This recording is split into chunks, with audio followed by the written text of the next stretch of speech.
good.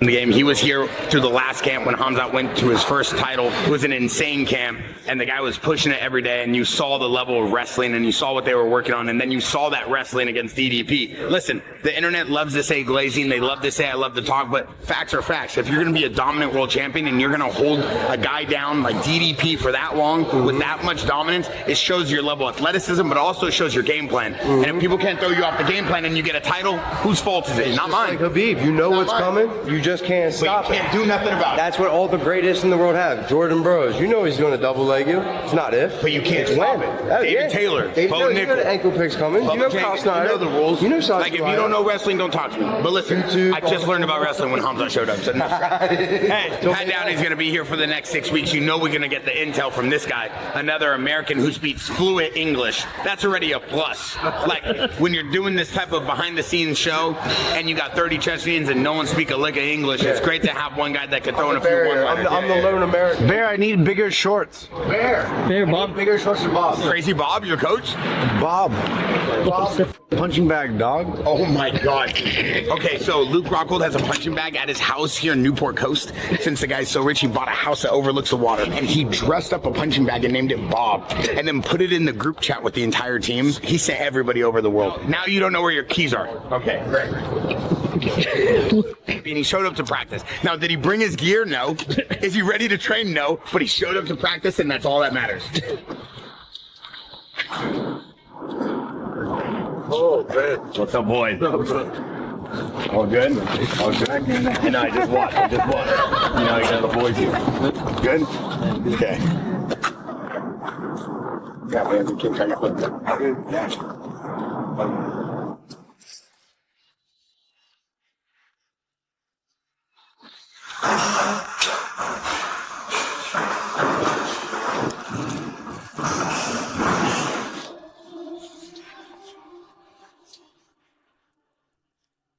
What we learned is Chimaev leaves everything out there. He's tired at the end of every fight because he gives everything. And if he's got to give that for 25 minutes or he's got to give that for 15, either way, he's going to empty the tank. But Strickland is also known for his pacing. Strickland is also known for his conditioning. I've never seen Strickland wilt.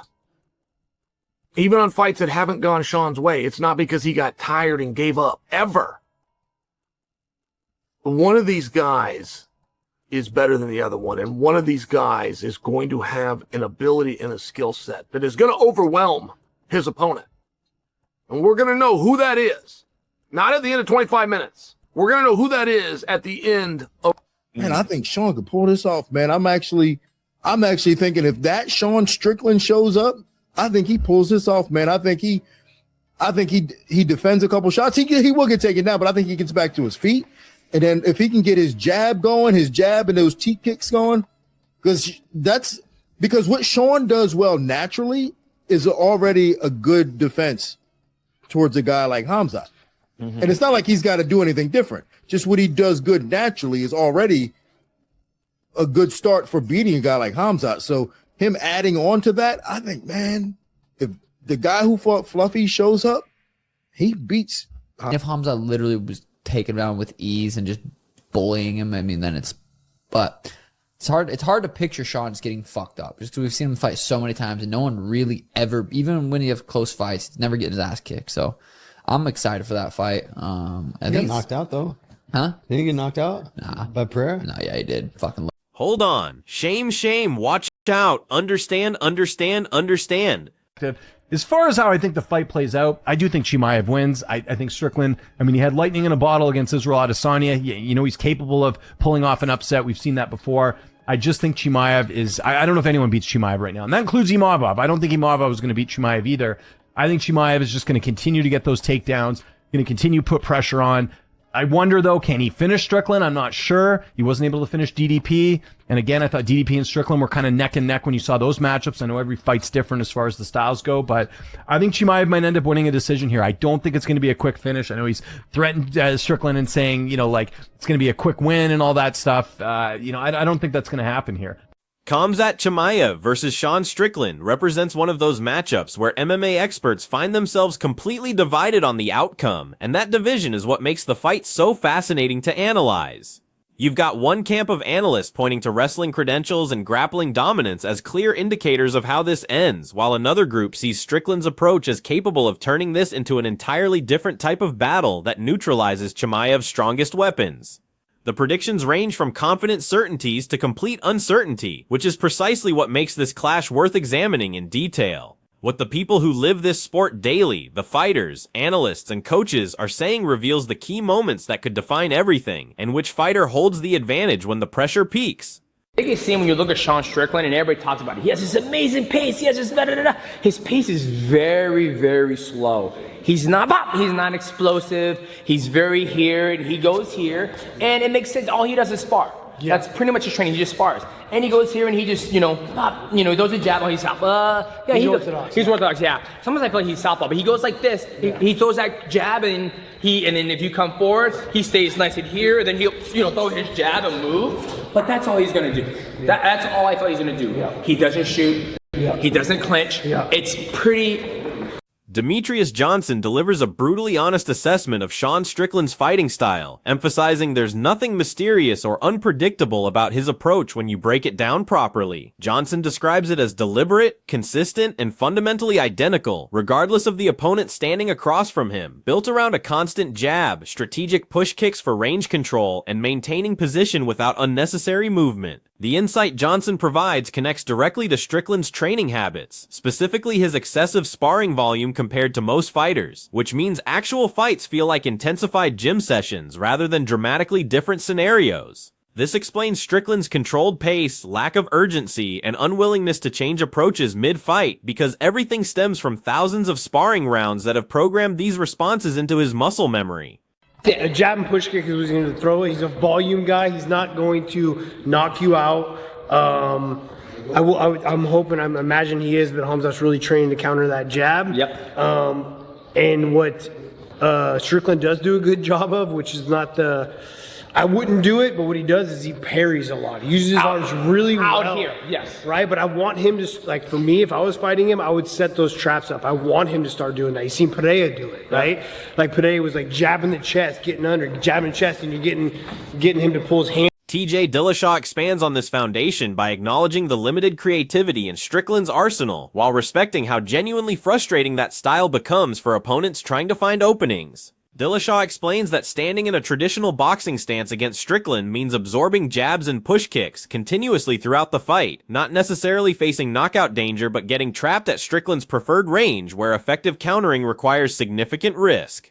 He identifies a crucial technical detail about Strickland's defensive patterns, noting the repetitive hand positioning used for parrying and blocking, which creates exploitable openings for fighters intelligent and patient enough to set up proper attacks rather than rushing forward blindly hoping to land something significant.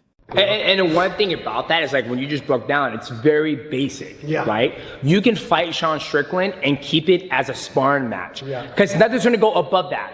He's not going to switch stance or do something that's going to like ramp. It's a tempo. He gets in the car, he puts it in second gear, third gear, and just sits there on cruise control. That's all it is, right? So if Khamzat goes out there and keeps his base and does what he does and it just moves, like right there, like right you go here, you step this way.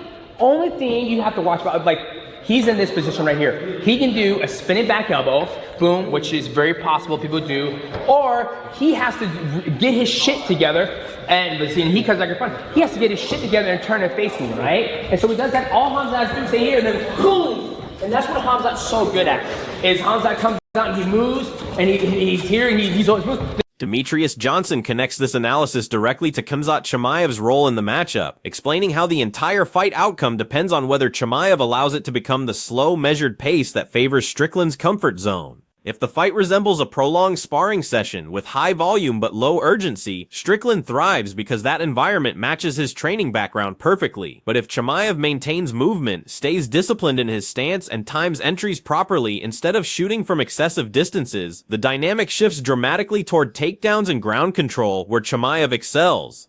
Johnson's perspective simplifies the complexity by focusing on who dictates pace and range first, who forces their preferred style on the other fighter rather than adapting to their opponent's game. I just think Khamzat's too strong. Yeah, oh yeah, 1,000%. He's too strong, and now he's got the cardio to go along with it. As long as he plays his game and he sets these takedowns up, he can't just shoot blind shots. Like I don't want to shoot off from here, which he's done it and got away with it because he's so strong. He's very strong. He can shoot a shot from here and still get it. But I want him to get Strickland to start moving his hands and parrying and then shoot my shot. So throwing combos first, getting a shot, keeping the pressure on him instead of vice versa, countering that jab, really working that body, right? Because this is all the shoulder roll, the Philly shell, and this is all to block his head. And I want him to do that. I want him to get his hands, but I want to like dig the body so now this is here, right? Like Pereira put a blueprint on how to catch that left hook on him. Obviously he hits really hard, but just was jabbing the chest. He was jabbing the chest, and he's getting Strickland to do this with his hands, and then he'd fake to go to the jab. TJ concludes his breakdown by selecting Chimaev as his winner, but only if certain conditions are met regarding discipline and strategic approach rather than relying purely on physical advantages. He emphasizes that strength and pressure mean nothing without proper setup work, specifically throwing strikes first to make Strickland react and move his hands away from defensive positions before attempting takedowns when genuine opportunities present themselves. Dillashaw stresses attacking the body to break down Strickland's tight defensive shell and create openings, but warns that rushing the process or becoming predictable plays directly into Strickland's preferred grinding pace, where his experience and conditioning advantages become most apparent throughout longer exchanges. Be difficult for me to imagine Chimaev can't go out and tackle somebody. Why? Well, because every Chimaev fight I've seen, he has gone out and tackled somebody quickly, repeatedly. But it's very hard for me to imagine that he's going to just throw Sean Strickland down. Nobody else has. Kamaru Usman didn't. Just for example of great wrestlers. I have seen Sean in the practice room. Just for example, in practice room stories are very, very relevant. Like you'll see a different side of a guy in a practice room. When a guy goes into a fight, he's going to go with plan A. And he will never go to plan B ever unless plan A doesn't work. You have a guy like Khabib where people go, well, he's a one-dimensional fighter. Well, he was one-dimensional because that dimension always worked. In the practice room, Khabib can punch and he can kick and he can fight off his back. He can do all sorts of things. But you've never seen them because he was so dominant in fighting, just for an example. So practice room is very relevant. I've never in the practice room seen somebody go throw Sean Strickland down and keep him there. Ever. Chael Sonnen introduces a counterpoint that challenges assumptions about easy takedowns and ground control, questioning whether Sean Strickland gets held down as easily as other Chimaev opponents have been. Sonnen's analysis highlights conflicting tendencies between fighters, with Chimaev consistently securing takedowns while Strickland consistently returns to his feet, creating a situation where someone's established pattern must fail during this encounter. He emphasizes the critical importance of the first round because those opening minutes establish the tone and rhythm for everything that follows, potentially determining which fighter's usual approach proves more effective when these contrasting styles collide directly against each other. George St. Pierre did not believe that he could beat Matt Hughes. George goes out there and dominates Matt Hughes, but just I'm not on his level, and found a way. He just found a way to make sure Matt won, and then goes, give me a rematch. Now the mask is off. Now I know. Now I believe in himself. And it was a very one-sided affair, but this is a real thing when you can feel a guy. And I'm just sharing with you, like, whoever wins that first round, I don't know that it's as simple as can Sean stop the takedown. I think that Sean is a better kickboxer. I think that he's a meaningfully better kickboxer. I watched Sean for 25 minutes out kickbox Israel Adesanya, who is a decorated pure kickboxer. Sonnen positions Strickland as the superior technical striker with better fundamentals in stand-up exchanges, noting his proven ability to maintain consistent output through 5-round fights against high-level kickboxers without declining performance. If the fight remains primarily on the feet, Strickland doesn't just survive, but can actively control pace and accumulate scoring opportunities on the judges' scorecards, while the unknown variable becomes how Chimaev handles extended striking exchanges if early takedown attempts fail and he's forced to stand and trade for multiple rounds in unfamiliar territory. Going in. Options. Sean does have great wrestling takedown defense, and also he's got great shots to the body, and he's very awkward to fight. Good cardio too. Yeah, I think, honestly, if you were to ask me before the Fluffy fight, yeah, I would have said there's no way. I think Sean's great, but you know, he's just going to be another victim for Khamzat.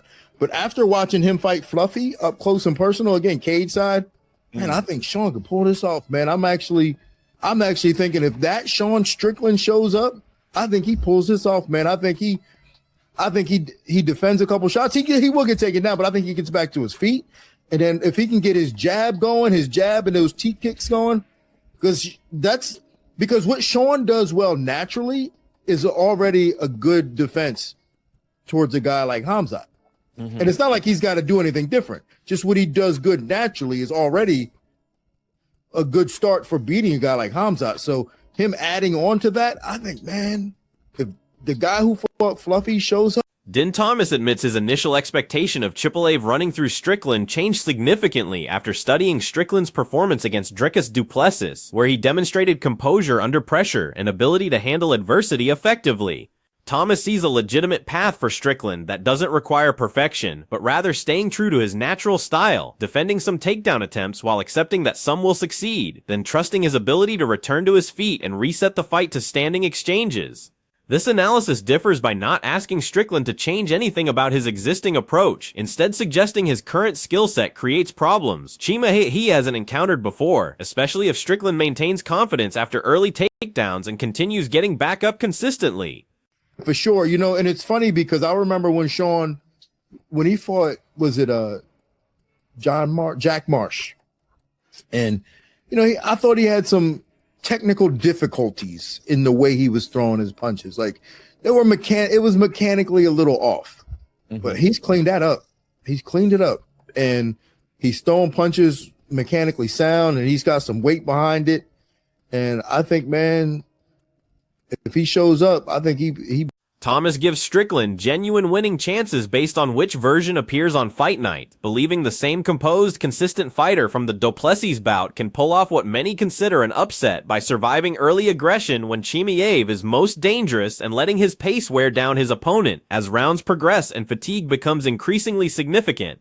The path to victory doesn't involve spectacular techniques or secret weapons, just sticking to his established game plan and weathering the initial storm until his style and conditioning advantages can take effect over time.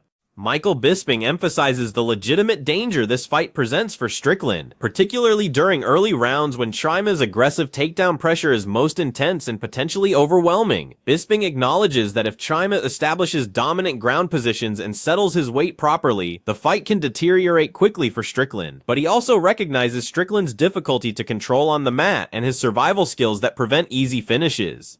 Bisping views this fight as strategically timed for Strickland's title shot aspirations and notes the natural promotional appeal created by both fighters' personalities without manufactured drama or artificial buildup. When examining all expert opinions collectively, this fight fundamentally comes down to who imposes their preferred style first and maintains that advantage throughout the majority of the encounter. If Chimaev secures early takedowns in the opening rounds and controls ground positions, it could resemble his typical dominant performances where opponents get smothered systematically. But if Strickland consistently returns to his feet and drags the fight into later rounds, the dynamic shifts dramatically into uncomfortable territory for Chimaev that we haven't witnessed before. The split opinions from knowledgeable fighters and analysts reflect the genuine uncertainty because one successful takedown defense or scramble could alter everything and determine who emerges victorious, making this matchup far more complex than surface-level analysis suggests.